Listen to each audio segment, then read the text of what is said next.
Worksheets are a great tool for teachers to use when they want to know exactly where their students' understanding is. However, when they are used too much, they become tiresome and tedious. So, how do we get away from the worksheet? Today, I'm going to share with you 4 ways that you can go beyond the worksheet and engage your students in their learning. Stay tuned.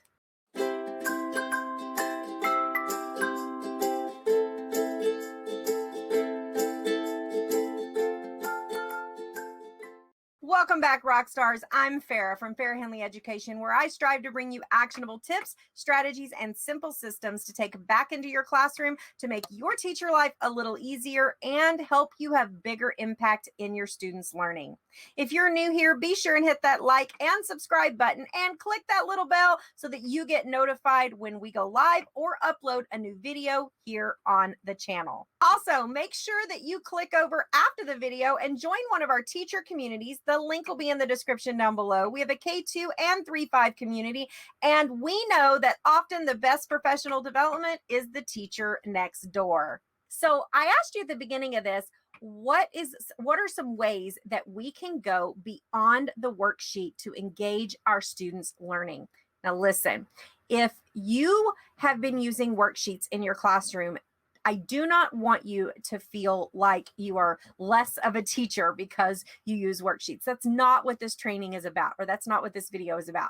This video is about showing you how you can go beyond the worksheet and engage your students in a different way, getting the same results. Oftentimes, teachers will use worksheets because they simply don't really know what else to do to check their students' learning, or they're not really sure whether or not the worksheet is the best way to figure out what their students know. So we are going to look at some reasons as why you should go beyond the worksheet in your students' learning. So let's start with the first thing is using worksheets is great, but it doesn't give you a lot of variance within your student learning, and it doesn't give you a lot of variance in the way your students show their understanding. And I think it's very important to make sure that we connect with our students where they're at, and sometimes a worksheet is not going to show you what they know as well as another form, which I'm going to share with you here in just a moment. Now, another thing for you to think about is routine is great. And often teachers will use worksheets because there's this routine to them and students learn what is expected. And you see this a lot in something like morning work or an exit ticket that's used in math and literacy centers, which are great. I have used both of them. But sometimes it gets very mundane and students kind of check out, especially if they are doing the same thing over and over. I am a huge supporter of things being rote and things being predictable. And if you are a part of any of my programs, you know this. But sometimes we need to switch it up a little bit just so we can engage our students. Now, let's talk about the benefits to teachers, the benefits to you of going beyond the worksheet. Well, that first benefit is less prep time and less grading. Now, some of you might be saying, oh, but see, it's easy to run down to the copier and make a quick copy of a worksheet and pass it out to my students. But really, if you've put some things in place where you're not using a worksheet, there might be some setup on the beginning end of it, but you can continue to use it over and over. And it actually does result in less prep time. And it definitely results in less grading of you sitting with a stack of papers having to grade them. And let's just be honest, you could save some trees in the process. Now, another reason that you might want to go beyond that worksheet is because using worksheets in your regular learning, like I said, can get mundane and it can get tedious, and switching it up is going to engage those students who have checked out. I don't know about you, but I am not a good test taker. Now, I do believe that students need to practice things the way they're going to be tested on them, but we all know, we all can think back and think about that student that wasn't a good test taker and didn't do well when they were using pencil and paper to show their understanding. So sometimes we needed them to use other forms in order for us to know that they got it, and we didn't need to continue to teach it. So by going beyond the worksheet when you're with your students learning, you're going to be able to save time with regard to your teaching, because you're not going to reteach things that you don't need to reteach simply because they couldn't do a worksheet on it. All right, so let's go ahead and look at 4 ways that you can go beyond the worksheet in your students' learning. The first way, to gamify your review. Now, I hear teachers thinking, okay, gamify my review. What does that mean? Well, that's going to mean using things like Bump or Squares Your Brain, which are 2 math games that I'm going to link in the description so that you can check them out. Using games in your learning, whether it be in your small group learning, in your math and literacy centers, these are a way for you to go beyond just them using a worksheet to show their learning, and they can play a game to learn and review. Listen, review is something that we've got to do in our classroom, but sometimes that review gets so mundane and so boring that we need to find a way to spice it up. And gamifying your review is a great way to do that. The second way that you can go beyond the worksheet in your learning is what I like to call picture perfect. Now, I want you to think about this. So if you have iPads or you have Chromebooks in your classroom, I encourage you to go beyond the worksheet and have them take pictures of the things that they're doing. For example, maybe you give them a math or literacy center to complete, and they match the pieces. They get all of the games.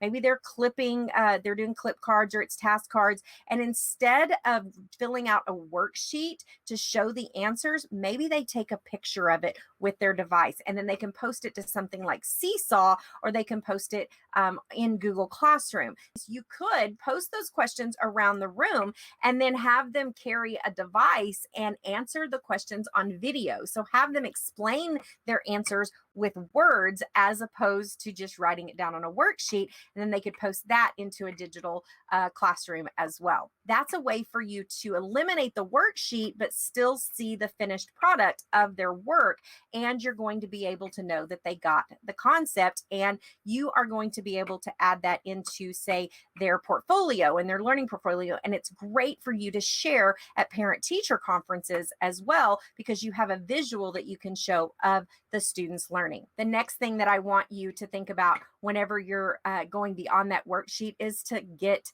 digital. Now, I know as teachers in this particular time of COVID, we are becoming experts at digital. We are becoming experts at virtual learning, but this doesn't just mean when you're teaching virtually. You can get digital in your classroom, and I think this is going to be so much easier now for teachers across the country, because so many students have gotten into situations where they are one-to-one because they were having to teach virtually at some point. So you either are going to be one-to-one in your classroom, or you're going to have devices in your classroom available so that you can then use digital resources like our math and literacy centers, which I will link in the description, that are digital for both Google Classroom and for Seesaw. So get digital, go beyond the worksheet. And even though our math and literacy centers have a digital exit ticket, the exit ticket often and most of the time is not required. You don't have to have them do it both ways.